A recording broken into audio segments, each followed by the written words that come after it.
What's up, guys? All right, so I've been seeing a few people online talking about limit straps and sway bars and what they do and all this good stuff. Um, First things first, uh, limit straps and sway bars don't do the same thing. Okay, so if you feel you need to replace your sway bars with limit straps on your application for some silly reason, get that out of your head. Okay, limit straps are in place to prevent your suspension from fully extending. Basically, it protects your shocks for the most part. Protects your shocks, your axle angles, etc.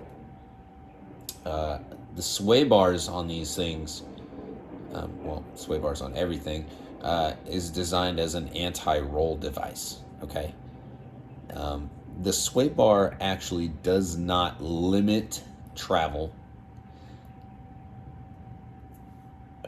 within reason. It only limits travel when you're comparing the right to the left. Okay. It doesn't limit the ability for the shocks to go to full extension. Okay. So if I jump up in the air and I have sway bars on, my whole suspension system will completely, extend just as normal as if the sway bar wasn't on there.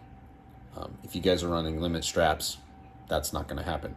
You guys are going to extend to I think within 10% of your max reach, and then the straps are going to stop it. What that sway bar is doing when it's connected is it's actually counteracting your body roll. So when you're going around a corner and let's say your body's rolling to the right, the suspension on this side is going to be compressing. And when this trailing arm comes up, it's going to push up on that sway bar, making it rotate, which is going to push up on this side, pulling up on this trailing arm. So what that's going to do is if we're rolling this way into a corner, what's really happened is that sway bar is pulling up on this side to counteract it and make it go back. Okay, this is good and awesome for when you're hauling ass, going around corners and stuff like that. But when you're talking about preventing body roll and stuff like that, like if you're going to remove your sway bar from your system, it's 100% going to give you a lot of body roll. And it doesn't really matter if you put limit straps on or not, you're still going to have all that body roll. One of the things that I'm doing, I'm going to be installing an electronic sway bar in mine. And this thing's pretty cool because you actually have the ability to lock the sway bar, and then you actually have the ability to disconnect it so that way it articulates freely. There's pros and cons to having sway bars in there. There's pros and cons to having limit straps too.